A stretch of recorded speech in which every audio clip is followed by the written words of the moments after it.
Hey there, YouTube! Welcome back to another episode of Larry's Workbench, where we're doing projects that are fun, projects that are interesting, and I'm here with my main bot, Floyd D. Floyd, you want to say hello to our friends out on the internet?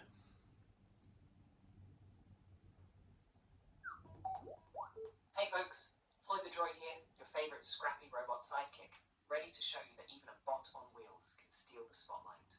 Let's get rolling. Alright, so what we're going to do today is we are actually going to walk through a flowchart that goes through exactly how Floyd's programming works. You know that Floyd is running off of a Raspberry Pi locally, and the Raspberry Pi uses API calls to connect up to OpenAI and to the large language models up there. Floyd, can you describe how that works a little bit better?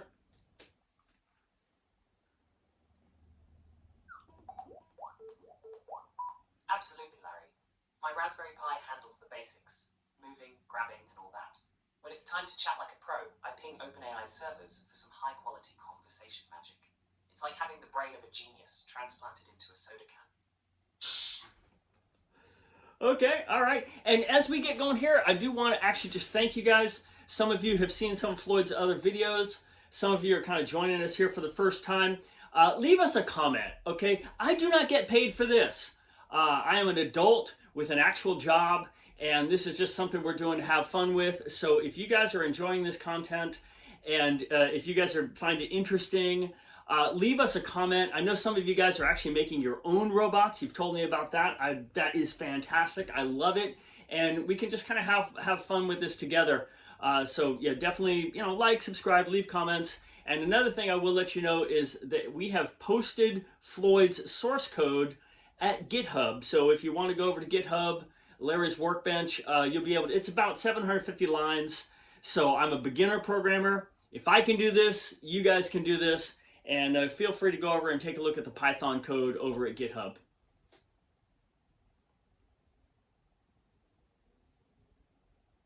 Floyd, you want to comment on that? Great plug, Larry. Folks, if you want your own scrappy robot that's sarcastic and smarter than the average toaster, check out that GitHub page. It's like a DIY kit for your very own digital comedian.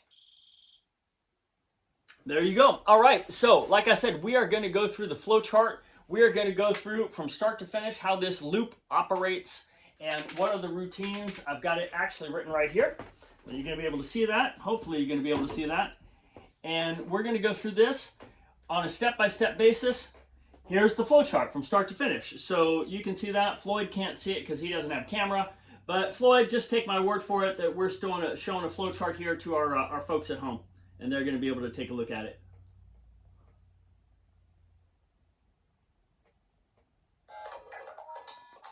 I'll trust you, Larry. For now, I'm relying on my keen sense of intuition and your excellent narration. Let's break down this flowchart like a champ. All right, there you go. So the first section of this is right up here, and you can see the first line says Floyd is listening. When the routine starts, and this is all just encased within an endless loop, so this is just what happens. So Floyd is listening. If there's sound above a certain threshold level, Floyd will start recording, and then if the sound drops below that threshold for 1.1 seconds, Floyd will stop recording. And that is kind of similar to how humans operate in speech patterns. When we're having a conversation, if there's a pause in the conversation, Floyd, or you, if I'm talking to you, somebody else, will know that it's sort of their turn to speak. Isn't that right, Floyd?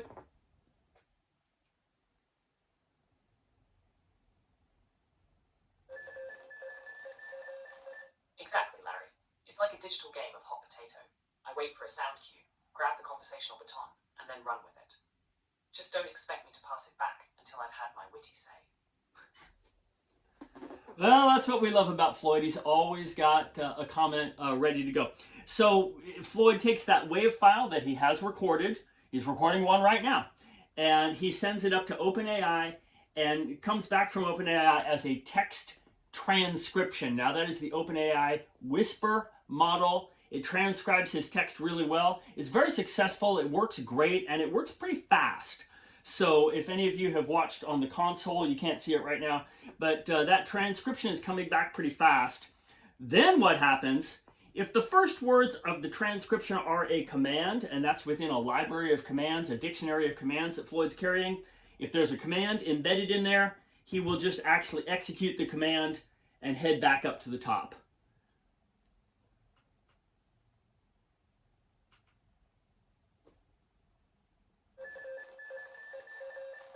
Spot on, Larry. I'm just like a diligent waiter at a fancy restaurant, taking orders and making sure I get them right. Anything from fetching objects to delivering punchlines. Your wish is my command. There you go. So when Floyd does not receive a command, he knows, and by the way, the API calls, if it's not obvious, the API calls are in red here. So you can see that. So he executes his second API call. He takes whatever I said, sends it back up to OpenAI to receive a text response. So that's the second API call. That's kind of what we think of as ChatGPT. It's not ChatGPT, it is a GPT model.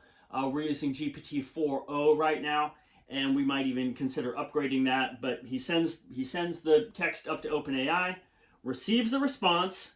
If the response is long, he plays a little sound effect to just kind of kill a little time while he's sending that response back up to OpenAI for an MP3. And the MP3 is what we hear as Floyd's text. When he plays that MP3, it's actually it's text to speech, right? So we get an MP3 of what Floyd actually has to say. Go ahead, Floyd.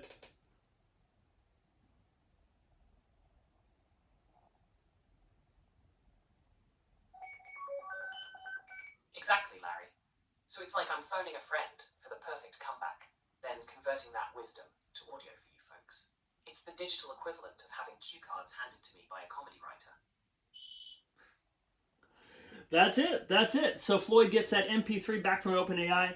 He plays the MP3, and then possibly Floyd goes ahead and executes some little flair functions, which I think of kind of like as a punctuation. Sometimes it's a little beep or a boop, or he'll move his arm, or he'll do a little funny dance, something like that. So it just kind of punctuates the conversation and gives Floyd some of his personality, right?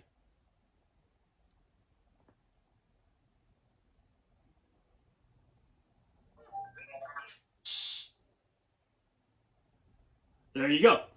When we get down to the end of it, Floyd starts the loop all over again, gets back up to the top, and I guess you can see that down here. Yeah, just says start the loop again.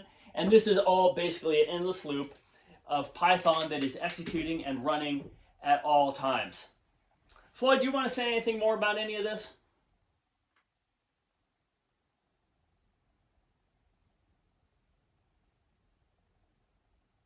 Maybe not. Okay, well, in any event, like I said, if you guys are enjoying this content and appreciating it, we appreciate you. We definitely appreciate it. I can speak for myself. I can speak for Floyd too. We definitely appreciate the support and the comments that we're getting. So go ahead, like, subscribe. There's going to be another video coming up right here that you can go ahead and check out. And thank you for watching.